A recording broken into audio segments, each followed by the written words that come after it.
So this is why I don't use iPhone. Well, for now at least. So I've always pretty much been an Android person when it comes to smartphones. My first smartphone was the Motorola Defy. My second smartphone was the Samsung Galaxy Note 2, and to this date, one of my favourite smartphones. I had actively been using Apple products beforehand. I had the 2012 MacBook Pro and the 2013 iPad Air. One early 2 AM morning here in Adelaide, I wake up to watch an Apple keynote live streamed, and during that live stream, Apple announced the iPhone 6 and iPhone 6 Plus. The iPhone 6 Plus with a massive 5.5 inch display in this beautiful slim form factor. The same size display as my then Galaxy Note 2 in a smaller form factor. The amazing camera. The first iPhone with optical image stabilization. And a brand new version of iOS. Not bound with the problems from iOS 7 from the previous year. We don't talk about iOS 7. We just don't talk about that. This iPhone, this would be my first iPhone. I'm fully stepping into the walled garden. So, when the phone became available, I went with my mum down to the Optus store and I traded in my Galaxy Note 2 for the iPhone 6 Plus. I originally wanted it in space grey, but they were out, so I settled for the 16 gig model in gold. I was in awe of this device. It worked seamlessly with my Mac and my iPad. I would get calls, texts, emails, notifications on all of my devices. All my music in the brand new designed music app of iOS 8, it was on all of my devices. This phone was working amazing with everything else. I saw a video that was going around on YouTube of Lou from Unbox Therapy actually bending the iPhone 6 Plus in half due to how thin it was. I'll link that video down in the description below the like button so you guys can check it out. There were articles on iFixit and CNET and other tech news sites reporting the same issues of the touch input not working on these phones. And what was happening is that with the slightest of bends, a microchip, the Touch IC chip on the logic board would actually start to lift off the board. And they were the same issues that I was having. So I went to Optus one day and I told them the problems, and they said nothing could be done due to how it was void of warranty. Alright, so what they suggested was go to the Apple store and maybe make a Genius Bar appointment and see if they can do anything there. Alright, so I organised a Genius Bar appointment, and then I went down to Apple one day after school, and the person that served me said the same thing as well. Nothing can be done. So, Optus couldn't help me, Apple couldn't help me. I was stuck there by myself. I was fully invested in the Apple ecosystem, in this beautiful walled garden, where 1/3 of my devices weren't working. The main device that I needed. So I had to help myself.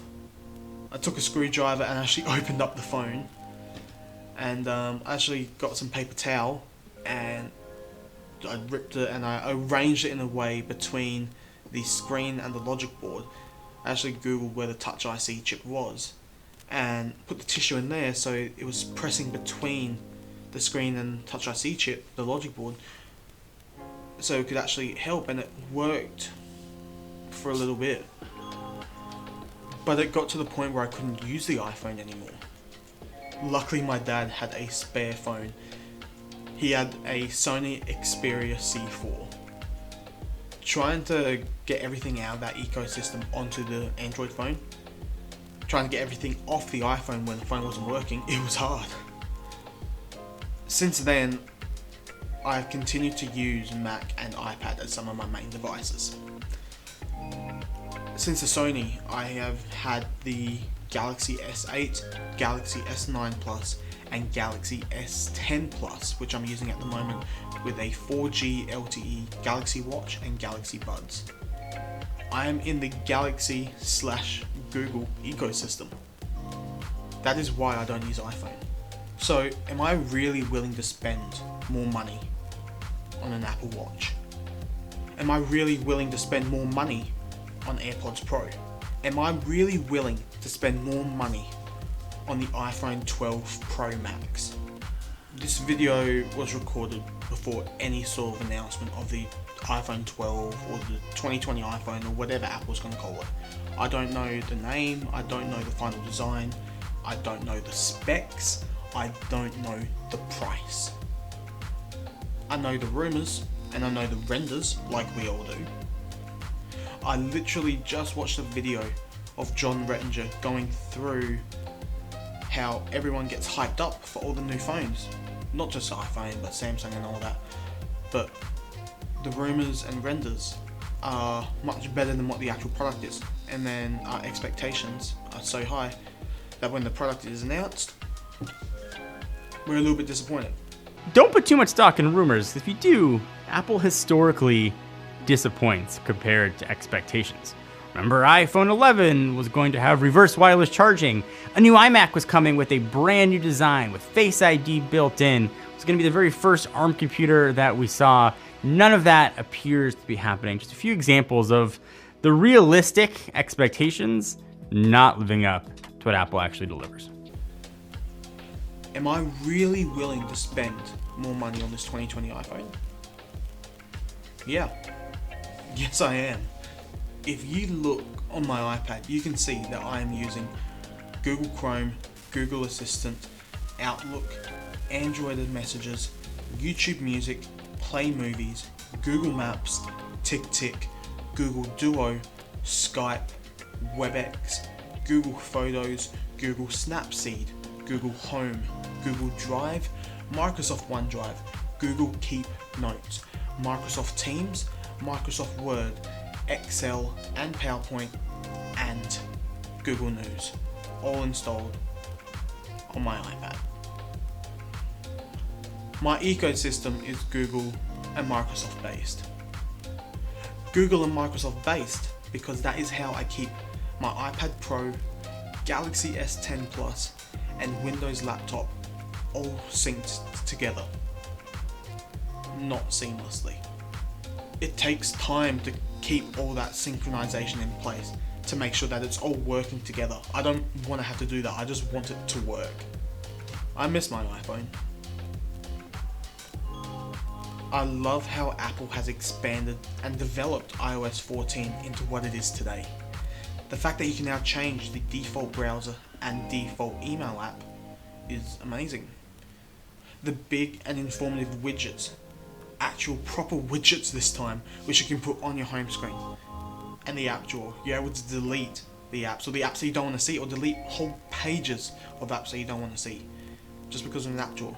I feel that iOS 14 is similar enough to Android that when I change over, it won't be that big of a deal for me. Yes, I will lose some of my Android purchases. Yes, I will lose some customization options. And yes, I will lose some flexibility from Android by going into iPhone. But that's something that I'm willing to do for hopefully a better iPhone experience than the iPhone 6 Plus. So, as soon as I can, I will be placing an order for the iPhone 12 Pro Max, or whatever it's called.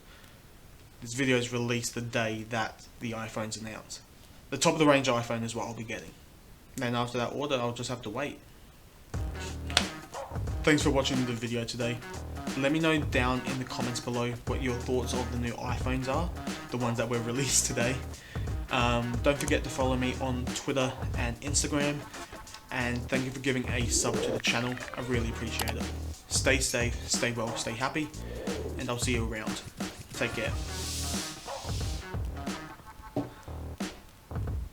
Plus, I really want to use iMessage again. I love iMessage.